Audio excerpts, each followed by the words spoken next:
제가 기도하겠습니다. 하나님 감사합니다. 우리의 선한 목자가 되어주시고 우리의 삶을 이때까지 은혜 가운데 인도해 주신 주님, 그 주님을 우리가 끝까지 바라보며 나아가기 원합니다. 하나님, 우리 6여전도회부터 10여전도회까지 기억하여 주시고 이분들의 기도와 헌신을 통하여서 하나님의 나라가 더욱더 확장되게 하시고 교회가 더욱더 복을 받게 하시고 가정이 주님의 은혜 가운데 든든히 서갈 수 있도록 은혜를 베풀어 주시옵소서.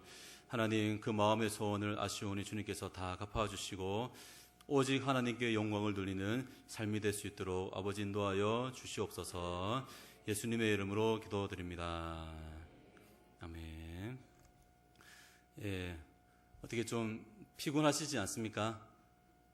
오늘 새벽에 또 비가 오고 좀 그래서 날씨가 좀 이러다 보면 잠이 많이 올 수가 있습니다.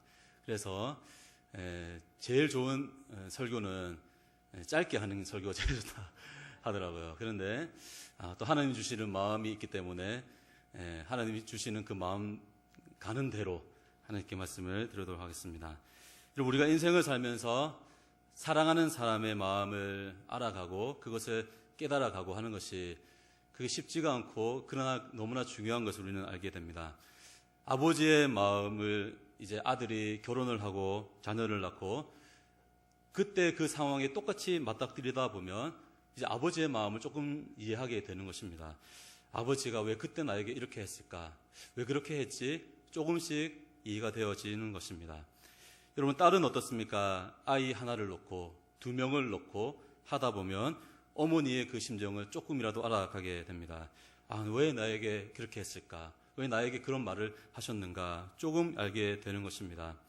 여러분, 지금 교회에서 열심히 놀고 까불고 떠들고 하는 우리 아이들이 나중에 청년이 되어서 보조교사로 그리고 반을 맡은 교사가 되었을 때 왜 그때 선생님들이 왜 그렇게 힘들어 하시고 왜 그렇게 하기 싫어 하셨는지 그때 조금이라도 알게 됩니다.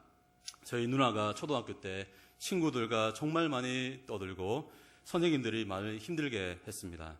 저희 누나뿐만 아니라 저희 누나 친구들이 교회에서도 그렇고 사회에서 학교에서도 굉장히 노는 그런 부류였기 때문에 어떤 선배도 건들지 못하는 성역이었습니다. 어느 누구도 입을 대지 못할 정도로 굉장히 강한 그런 누나 친구들이었습니다. 그런데 그분들이 청년부에 올라가서 아동부 교사를 했습니다. 그런데 여러분, 거짓말 하나도 보태지 않고 1년도 버티지 못하고 다 그만두게 되었습니다. 왜 그렇습니까? 아이들이 매주일 햄버거를 사달라고 하는데 매주일 롯데리아 가자, 또 뭐 어디 가자, 버거킹 가자 하는데 견디지 못해서 다 그만뒀습니다. 그때 하는 말이 이런 이야기였습니다. 우리 때 선생님도 진짜 고생 많았겠다. 진짜 힘들었겠다. 조금이나마 이해하는 그런 이야기를 들은 적이 있습니다. 그리고 예전에 영화 중에서 오만과 편견이라고 하는 영화를 정말 재미있게 본 적이 있습니다. 사실 고전 영화를 영화화한 것입니다. 어떤 내용이냐면 어느 영국 마을에 집은 가난하지만 똑똑하고 현명하고 조금 이쁜 엘리자베스라고 하는 소녀가 있는데 그의 아버지의 비전은 뭐냐면 자기 딸들을 좋은 집안의 남자에게 결혼시키는 것이 자기의 비전이었습니다. 그래서 어느 날 조용한 이 시골에 누가 나타나게 됩니까? 거의 왕자와 같은 부유하고 명망 있는 가문의 신사 다하씨를 만나게 됩니다. 그 다하씨가 여름 동안 잠깐 이제 그 대저택에서 머물게 되면서 댄스 파티를 하면서 무엇이 맞게 됩니까? 마음이 맞게 되고 눈이 맞게 됩니다. 서로 이제 마음이 맞아가는 가운데 요즘 젊은 사람들은 썸을 탄다고 하죠. 썸을 타가지고 뭔가 역사가 일어나려고 하는 가운데 어떤 일이 생기냐면 다하씨의 친구도 잘 나가는 그런 잘생긴 사람인데 빅리라고 하는 사람이 있는데 자신의 언니인 제인과 결혼을 하려고 하는 그런 분위기가 있었습니다.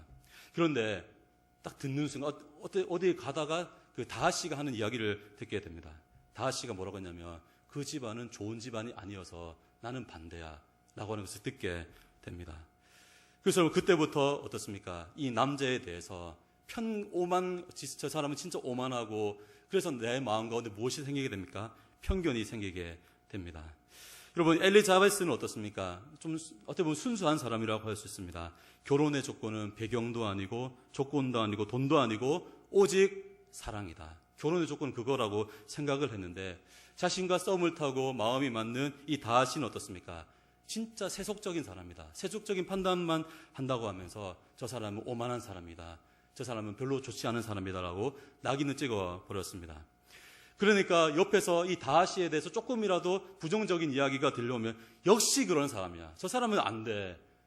나중에는 어떻게 생각합니까? 인간도 아니야 라고 완전히 낙인을 찍게 됩니다. 그런데 여러분, 나중에 뭐 어떻게 하다가 나중에 이 다하시가 진심 어린 편지를 보내게 되면서 오해가 풀리게 됩니다. 그때 정말 그렇게 해서 하려고 한 것이 아니라고 하는 것을 이제 깨우치게 되면서 서로에 대한 사랑이 회복되게 됩니다. 여러분, 그 영화를 보면서 어떤 마음이 듭니까? 서로를 향한 어떤 진심, 이 마음의 중심, 저 사람이 정말 원하는 것이 무엇인가라고 그것을 알아가는 것이 얼마나 힘든 과정인지 그 영화를 통해서 알 수 있습니다. 하나님과의 관계에서도 마찬가지입니다. 우리는 얼마나 우리가 평생을 하나님을 믿고 저 같은 경우에는 모태신앙으로 살아오면서 얼마나 하나님의 마음을 알아가고 있는가. 하나님이 나를 통하여서, 여러분을 통하여서 무슨 일을 하고 싶어 하셨는지, 왜 나를 이곳에 불러주셨는지 그 마음의 중심을 깨닫고 하나님의 마음을 시원케 해드리는 것이, 그 과정이 정말로 쉽지는 않은 것입니다. 그것을 알아가는 것이 우리에게 너무나 필요합니다. 그런데 부족하게도 우리는 그렇게 살아가지 못하고 있고 여전히 나의 뜻대로, 나의 야망대로 살 때가 너무나 많이 있습니다. 겉으로는 하나님의 영광을 부르짖고 선포하지만 뒤에서는 내 뜻을 향해서 나아가는 것이 더 많이 있습니다. 이것이 우리의 모습입니다. 죄 많은 인간의 현주소라고 할 수 있습니다. 하나님의 뜻을 따른다고 손을 두고 찬양하고 예배하면서도 뒤에서는 어떻습니까? 내 뜻을 따르려고 합니다. 여러분, 예수님께서 사역하셨을 당시에 수많은 사람들이 예수님께 은혜를 입고 소위 이적과 기사를 직접 눈앞에서 보았습니다. 그런데 자기의 어떤 조그마한 이익을 챙겨주지 못한다고, 충족시키지 못한다고 예수님을 어떻게 했습니까? 십자가에 못 박았다라고 하는 것입니다. 호산나의 그 외침이 한순간에 십자가에 못 박으소서, 일주일 상간에 완전히 바뀌게 되었습니다. 여러분, 이들의 모습이 우리의 모습이 아니겠습니까? 사실 전혀 다르지 않습니다. 우리가 만약에 그 자리에 있었으면 처음에 호산나 막 찬양하다가 사람들이 막 십자가에 못 박아서 와서 하니까 나도 잘 모르면서, 뭐가 뭔지 잘 모르면서 다수의 뜻을 따라서 그렇게 했을 것입니다. 여러분, 군중들은 철저히 누구의 이익에 따라 갑니까? 자신들의 이익에 따라 그냥 이제 따라가는 것입니다. 예수님이 어떠한 분이신지, 예수님의 마음이 어떠한 마음인지, 이적과 기사가 어떠한 뜻인지 그것을 알아가려고 하는 그런 과정은 생략이 된 것입니다. 예수님의 그 마음은 사실 우리의 마음에는 안중에도 없습니다. 우리가 읽은 말씀에도 그것이 잘 나와 있습니다.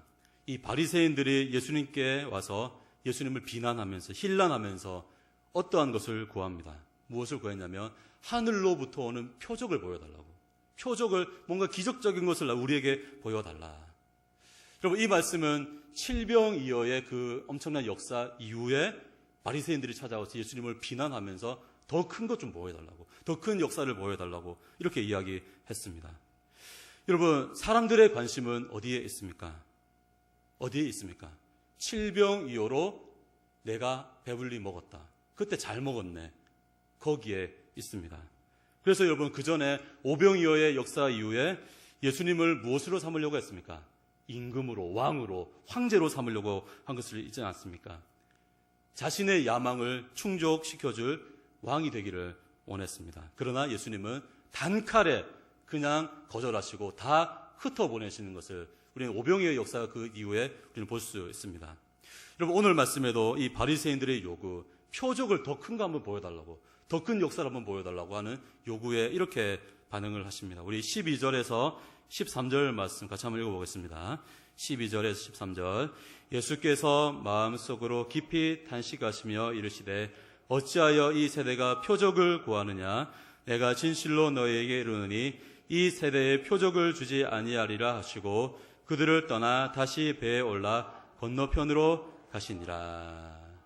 표적을 보여달라고 하는 사람들에게 예수님의 마음은 어땠습니까?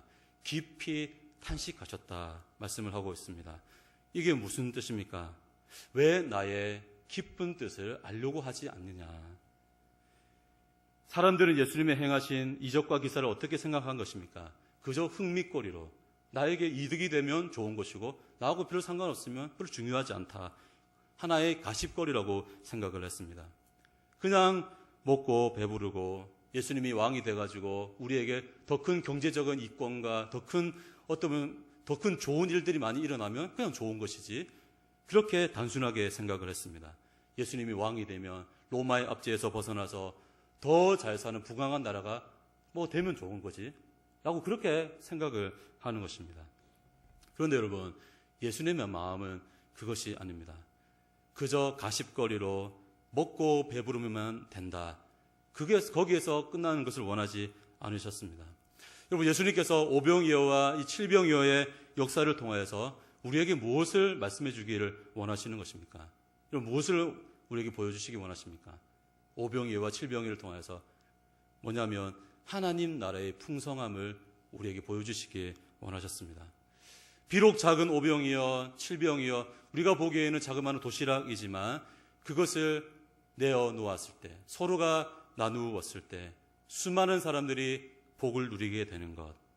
여러분, 작은 겨자씨가 땅에 심겨졌을 때 그 작은 겨자씨가 어떻게 됩니까? 나중에 싹이 틔우고 나무가 되고 큰 가지가 되어서 수많은 새들이 깃들일 만큼 풍성해지는 것처럼 우리가 가진 오병이어와 칠병이어, 그 자그마한 거지만 우리를 통하여서 하나님 나라의 풍성함을 보여주시기를 원하셨던 것입니다.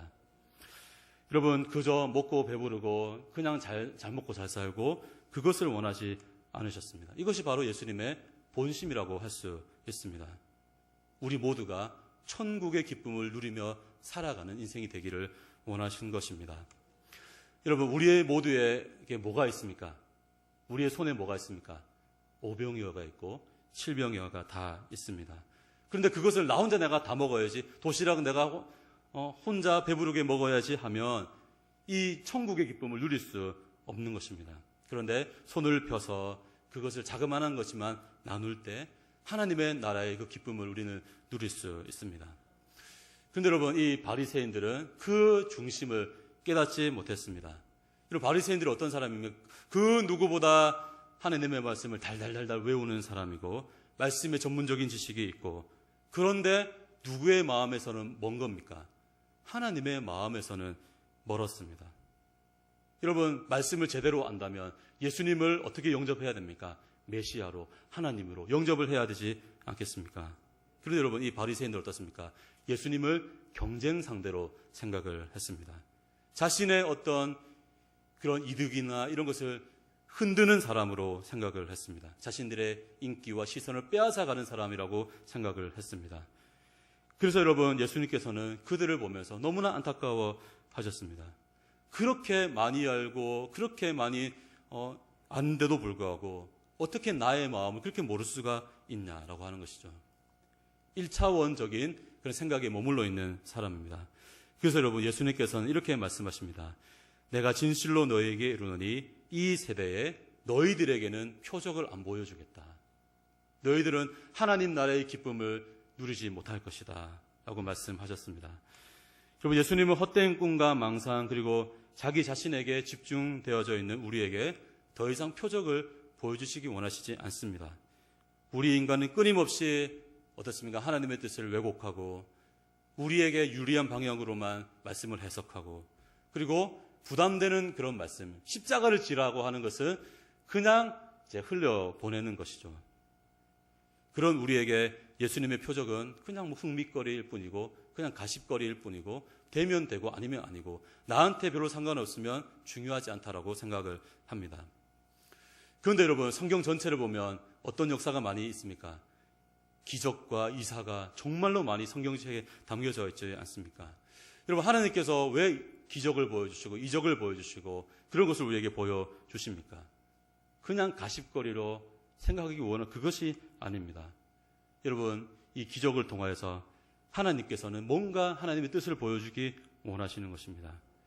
어떤 뜻을 보여주시기 원하십니까? 표적과 이적과 기술 어떤 무엇을 보여주시기 원합니까? 내가 바로 진짜 신이다. 내가 진짜 하나님이다. 내가 이 만물을 창조한 하나님이심을 그 이적과 기사를 통하여서 직접 보여주시는 것입니다. 여러분, 출애굽기 10장 2절 말씀을 보면 애굽에 내린 이 10가지 재앙을 통하여서 무엇을 보여주십니까? 내가 바로 여호와 하나님이다. 창조주 하나님이다. 다른 신들은 아무것도 아니라. 여러분, 10가지 재앙이 무엇입니까? 애굽이 믿고 있던 신을 완전히 하나하나 다 깨어 부수는 것입니다. 여러분, 하나님께서는 애굽의 신들을 차례로 꺾으시면서 여호와 하나님이 참 하나님이심을, 참 신이심을 우리에게 보여주셨습니다. 여러분, 지금도 선교의 현장에는 정말 하나님의 복음이 원초적으로 선포되는 그곳에는 어떻습니까? 이러한 일들이 지금도 일어납니다. 여러분도 그것을 경험하지 않았습니까? 예, 다 경험을 했을 것입니다. 그리고 여러분, 출애굽의 과정과 또 광야의 어떤 과정을 통하여서, 기적을 통하여서 하나님이 참신이심을 우리에게 보여주셨습니다. 그리고 여러분, 예수님을 통해서도 수많은 기적이 일어났습니다. 여러분, 그것도 무엇입니까? 예수님이 참 하나님이심을, 참 메시아이심을 나타내는 것입니다. 그런데 여러분, 그 기적을 통하여서 100% 믿음이 생깁니까? 거기에 있었던 사람들이? 기적의 그 현장에 있었다고 해서 100% 믿음이 생긴 것은 아닙니다. 여러분, 그 출애굽의 역사를 통하여서 얼마나 대단한 기적들이 많이 일어났습니까? 그럼에도 불구하고 하나님과 모세를 대적하는 무리들이 많이 있었습니다. 예수님의 대단한 사역에도 불구하고 예수님을 십자가에 못 박았습니다. 여러분, 10명의 나병 환자들이 예수님께 다 고침을 받았지 않습니까? 이적이 일어나고 기적이 일어난 것입니다. 그런데 천국 간 사람은 몇 명밖에 없습니까? 딱 한 사람밖에 없었습니다. 여러분, 9명의 사람들은 어디 갔느냐? 그 사람들은 그냥 깨끗하게 건강을 회복하고 살다가 어떻게 됐을까요, 여러분? 그냥 죽고, 죄송하지만 천국 갔는지 안 갔는지 모르겠지만 지옥에 갔을 것입니다. 그런데 여러분, 이 나병 환자 그 한 사람은 주님께 돌아와서 감사함을 표현하고 결국에는 이 사람은 천국 가게 되었다라고 하는 것입니다. 여러분, 믿음은 무엇입니까? 철저히 하나님의 선물입니다. 우리의 노력을 뛰어넘는 하나님의 역사하심인 것입니다. 여러분은 어떤 선물을 받았습니까? 하나님께 구원의 선물, 이 믿음의 선물을 우리에게 주셨습니다. 그래서 여러분, 우리는 해야 할 것은 감사밖에 할 것이 없습니다. 여러분 중에서도 기적을 경험한 분들이 많이 계실 것입니다. 병이 낫고 정말 전혀 풀리지 않을 것 같은 그러한 일들이 기도로서 풀려지고 또 그것을 통하여서 어떻습니까? 믿음이 생겨지게 되었습니다. 그런데 여러분, 100% 생기는 것은 아닙니다. 수많은 사람들이 문제를 안고 교회에 와서 기도하고 해결받으면 다시 세상으로 나아가는 사람들이 굉장히 많이 있습니다. 많은 목사님들이 경험으로 그런 이야기를 하십니다. 하나님의 은혜로 정말 기적적으로 해결을 받았는데 나중에 돌아서서는 뭐라 합니까? 내 노력으로, 내가 노력해서 이렇게 되었다라고 하는 사람들이 너무나 많이 있다고 하는 것입니다. 여러분, 오병이어와 칠병이어를 먹었던 사람들이 나중에 다 대부분의 사람들은 어떻게 했습니까? 예수님을 배반했습니다. 예수님을 십자가에 못 박아서 그 엄청난 역사를 경험했던 사람들이 그렇게 했다라고 하는 것입니다. 그런데 여러분, 그렇게 할 수 있는 존재가 우리입니다. 우리는 그렇게 많은 은혜를 받고 그렇게 많은 사랑을 받았는데도 불구하고 감사하지 못하고 하나님 앞에 그렇게 살아가게 된다라고 하는 것입니다. 여러분, 우리가 감사하지 못하는 그 순간 누가 되는 것입니까? 우리는 바리새인이 되는 것입니다. 그래서 예수님께서는 바리새인들의 무엇을 조심하라고 합니까? 그들의 가르침을 조심하라, 이렇게 말씀을 하셨습니다. 겉으로는 천사의 말을 하지만 속으로는 온갖 욕심으로 가득 찬 그들을 따르지 말라라고 말씀을 하셨습니다. 우리 15절 말씀을 같이 한번 읽어보겠습니다. 15절 말씀 같이 읽겠습니다. 예수께서 경고하여 이르시되 삼가 바리새인들의 누룩과 헤롯의 누룩을 주의하라 하시니. 아멘. 바리새인들과 헤롯의 무엇을 주의하라고 하십니까? 누룩을 주의하라. 여러분, 누룩이 무엇입니까? 누룩은 부풀게 하는 것이지 않습니까? 작은 것이지만 많은 영향력을 끼친다라고 하는 뜻을 가지고 있습니다. 여러분, 이 바리새인들은 어떤 과정에서 생겨났냐면 바벨론 포로기를 겪으면서 이제 생겨나게 되었습니다. 우리가 왜 이렇게 바벨론 포로로 이렇게 잡혀가게 됐는가? 우리나라가 왜 이렇게 망하게 되었는가 고민을 하는 중에 어떻게 결론을 내게 됩니까? 우리가 하나님의 율법의 말씀을 제대로 지키지 않아서 이렇게 망하게 되었다. 그런 결론에 이르게 됩니다. 그래서 우리가 이 율법의 말씀을 엄격하게 한번 지켜보자. 정말 있는 그대로 한번 지켜보자 하는 사람들이 나오게 되었습니다. 그 사람들이 바로 바리새인들이었습니다. 여러분, 이 바리새인들이 처음에는 정말 순수한 마음으로 하나님의 말씀을 정말 우리가 잘 읽고 그대로 살아보자. 처음에는 좋은 의미로 잘 나갔습니다. 그런데 시간이 지나면서 율법 자체가 하나의 자기 우상이 되었습니다. 여러분, 율법을 사랑하고 말씀을 사랑하면 어떤 마음이 넓어져야 됩니까? 좁아져야 됩니까? 여러분, 말씀을 잘 읽고 하면 마음이 넓어집니까? 아니면 좁아집니까? 넓어지는 것이 정상이지 않습니까? 그런데 이 사람들은 가면 갈수록, 말씀 읽으면 읽을수록 마음이 좁아졌습니다. 율법을 통해서 하나님을 사랑하고 이웃을 사랑하고 마음이 넓어져야 되는데 율법 하나 그 자체가 우상이 되면서 율법을 통해서 무엇을 합니까? 사람들을 정죄하고 찍어 누르는데 도구로 사용을 했습니다. 정말 율법을 사랑한다면 예수님을 따라야 하지 않습니까? 그런데 그들은 하나님을 사랑하는 마음 없이 신앙생활을 했기 때문에 율법 그 자체가 자신들의 하나님이 되었습니다. 그리고 여러분, 헤롯은 어떤 사람입니까? 헤롯은 정치적인 야망을 위해서라면 뭐든지 다 하는 사람입니다. 철저히 세속적인 사람입니다. 그런데 여러분, 그들에게 무엇이 있습니까? 권력이 있고 돈이 있습니다. 그래서 여러분, 하나님의 뜻을 막 따르고 싶은 사람, 이 가난한 사람들이 그 앞에서 무너지는 겁니다. 너무나 부럽고, 저 사람들이 나쁘게 살아가지만 그들이 가진 부와 명예와 그것이 너무 부러운 것입니다. 그래서 여러분, 이 헤롯 앞에, 돈 앞에 무너지는 사람들이 많았겠습니까? 적었겠습니까? 굉장히 많았을 것입니다. 어떻게 해서든지 이 헤롯의 끈을 잡으려고 하는 사람들이 많았습니다. 그러나 여러분, 우리가 정말 하나님을 사랑한다면, 말씀을 사모한다면 그들을 따라서는 안 됩니다. 천국 백성이 되기 원한다면 그들을 따르지 말고 누구를 따라야 됩니까? 예수 그리스도, 십자가의 길을 따라야 합니다. 여러분, 우리는 그것을 깨닫는 은혜가 있어야 합니다. 하나님 나라를 바라볼 수 있는 눈이 있어야 합니다. 헤롯이 가진 어떤 권력과 돈과 명예와 그것을 바라보는 것이 아니고, 또 바리새인들이 가졌던 그러한 어떤 지식을 우리가 바라보는 것이 아니라 예수 그리스도를 통하여서, 그분의 행하신 일들을 통하여서 무엇을 바라볼 수 있는 눈이 있어야 됩니까? 하나님 나라를 바라볼 수 있는 눈이 있어야 합니다. 칠병유효를 통하여서 하나님 나라의 풍성함과 그 기쁨을 우리는 볼 수 있어야 합니다. 그래서 여러분, 예수님이 지금도 우리를 보실 때 안타깝겠습니까? 아니면 안타깝지 않겠습니까? 안타까운 것입니다. 정말 우리가 하나님의 뜻을 따르고 십자가의 길을 걸어가고 복음의 사도가 되어야 하는데 현실적으로 그렇게 살아가지 못하는 우리를 보고 너무나 안타까운 것입니다. 그래서 여러분, 우리를 향하여서 계속 까먹고 마음이 둔하고 세속적으로 계속 해를 나가려고 하는 사람들을 향해서 예수님은 책망을 하십니다. 혼을 내십니다. 우리 16절 말씀, 우리 16절에서 우리 21절 말씀을 천천히 한번 같이 한번 읽어보겠습니다. 16절에서 21절.